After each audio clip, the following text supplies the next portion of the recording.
Teachers, what's the most awkward thing you've read in a confiscated note? My old debate teacher once had a policy of reading all notes she confiscated out loud. One day, a girl passed a note to another girl, and she caught it. She proceeded to read the note out loud, and the note was actually a confession on how her life was miserable, and how she wanted to end her life, etc. It was a note basically venting to her friend about all the horrible shit that she went through. The teacher realized what was about a quarter of the way through, and stopped reading it. But the damage was done. She doesn't read notes out loud anymore. Oh god. Not a teacher, but oh god. When I was in middle school, I was a loner who had no friends. Well, I had one friend, and that was a 59-year-old blonde white trash janitor named Judy who looked at the junior high as her own personal stories. Judy loved to go through the garbage she emptied to find notes, the passionate scrawlings and tempestuous correspondence between 16-year-olds. On my off periods, she would find me and show them to me. They were mostly tame things, some terrible poetry, a lot of bullying.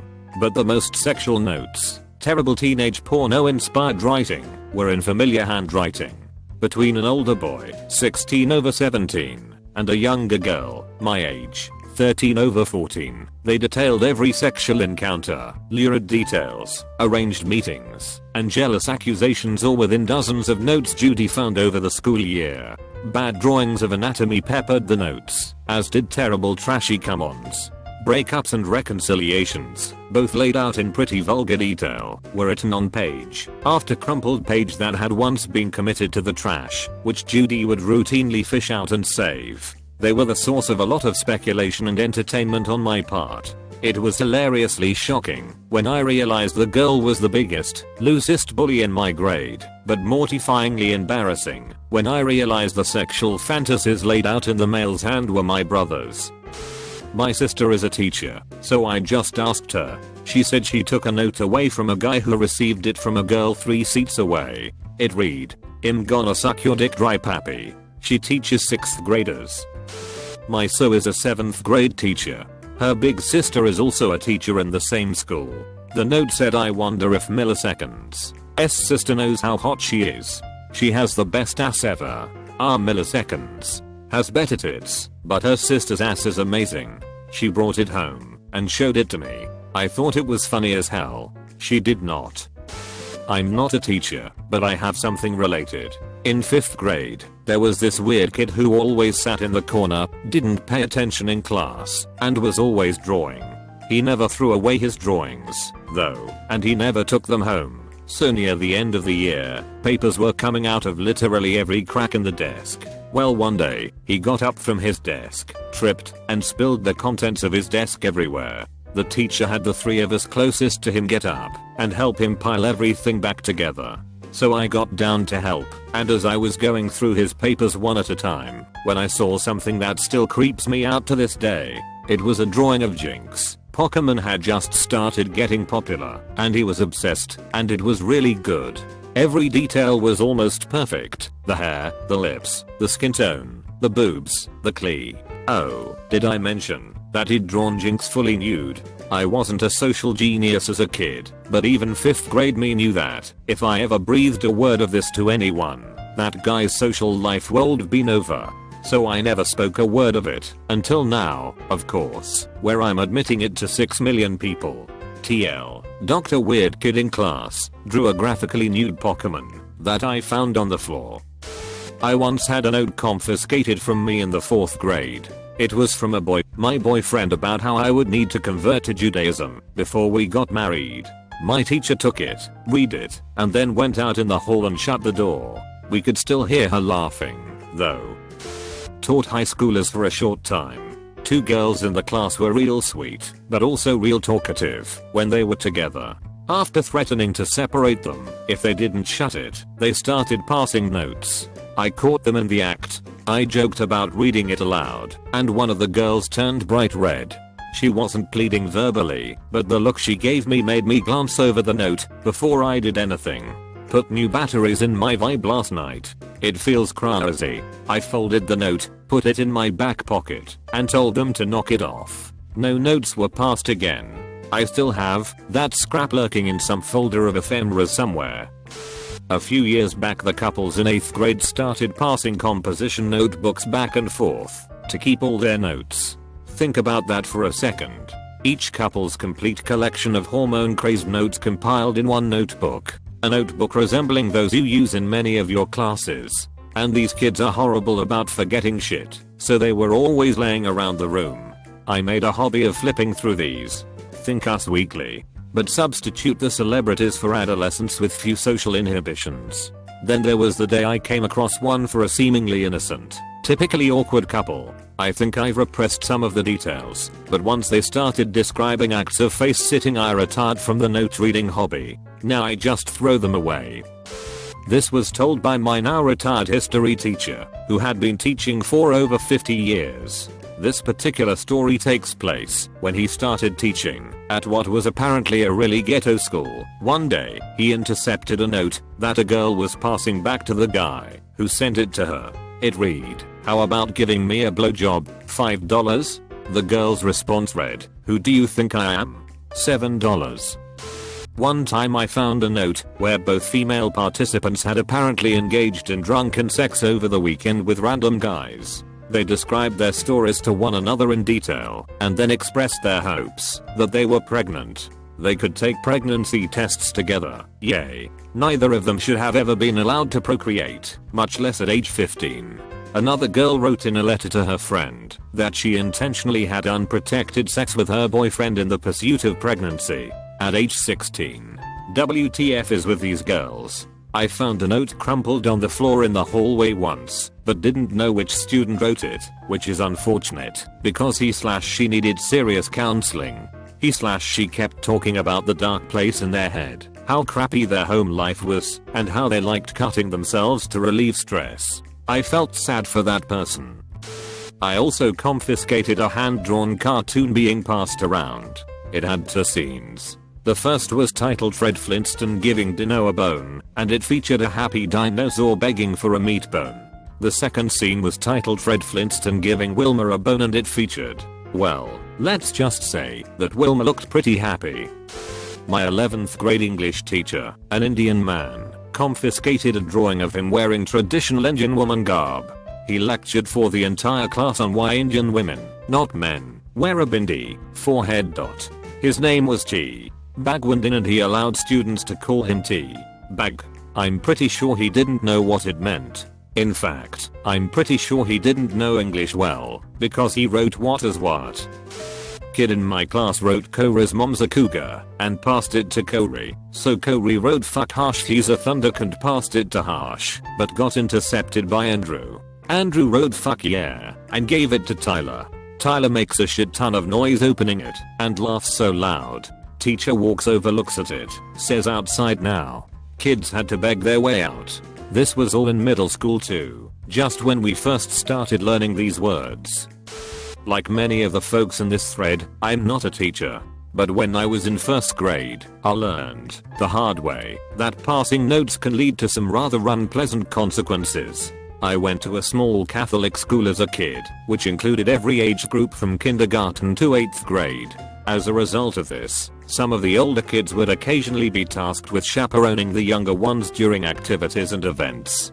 Or, in the case of what happened to me, when the teacher had a private emergency to address. On the day in question, the woman who usually taught my class was called from the room on very short notice, and 2 8th graders were left behind to make sure that we didn't get into too much mischief. Unfortunately, they were excessively bad at their job. Within moments of our teacher's departure, all of the 1st graders started writing and passing notes. But very few of them were actually intended for the person to whom they were ultimately delivered. Each note was a piece of performance art, of a sort, meant as a teasing joke about 2 members of the class.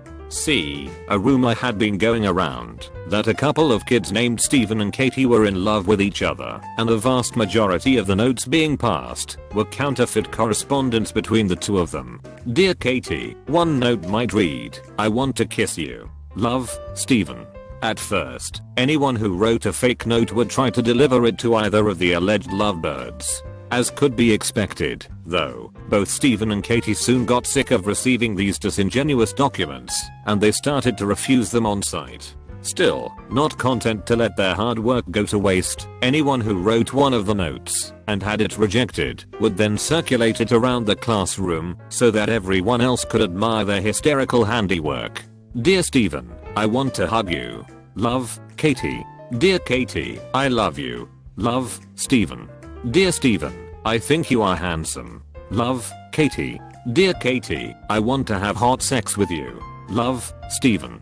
As you may have guessed, it was that last note that got me into trouble. As soon as the teacher returned and discovered the shenanigans her class had gotten up to in her absence, she collected all of the notes and gave us a lecture. Not only that, but she swore to us that she would discover the anonymous author of the infamous sex note by comparing it to all of our handwriting.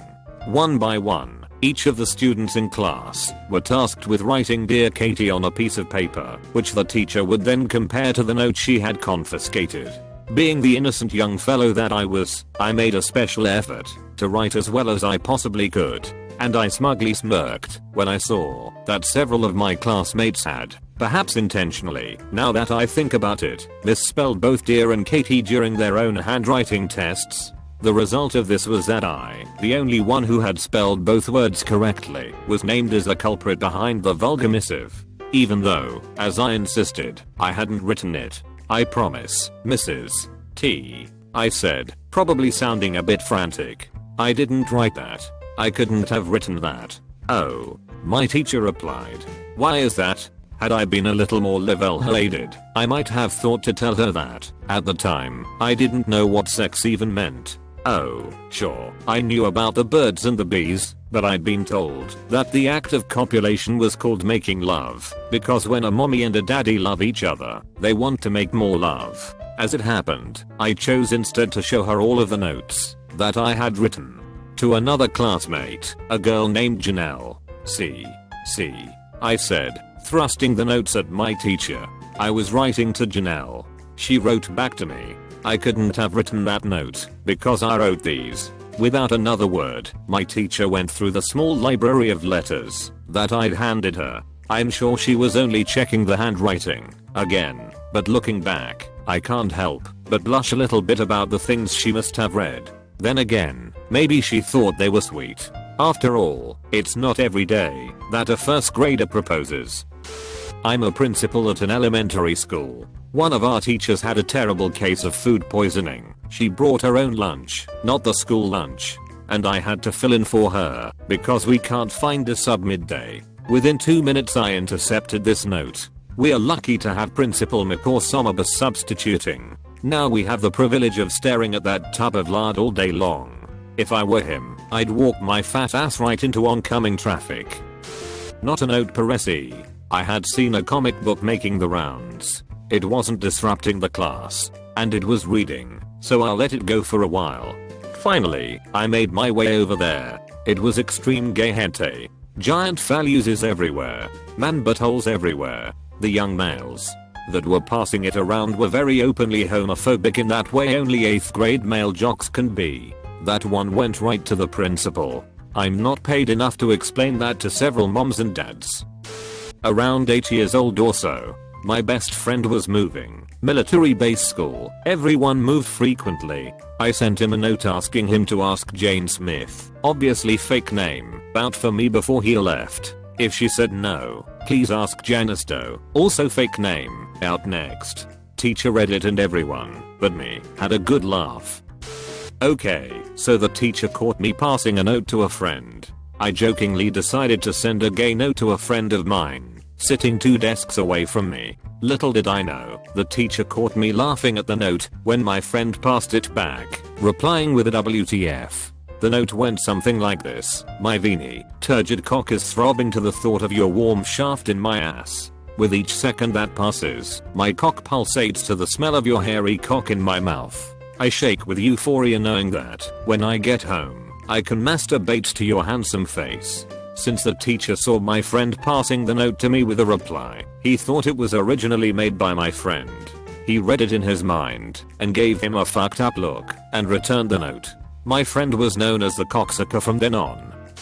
This wasn't confiscated per se, but I used to write raps about how hot I thought my psychology teacher was, and how much I wanted to titty fuck her, etc. I kept these in the back of my binder, and one day out of the blue she asks to do a binder check.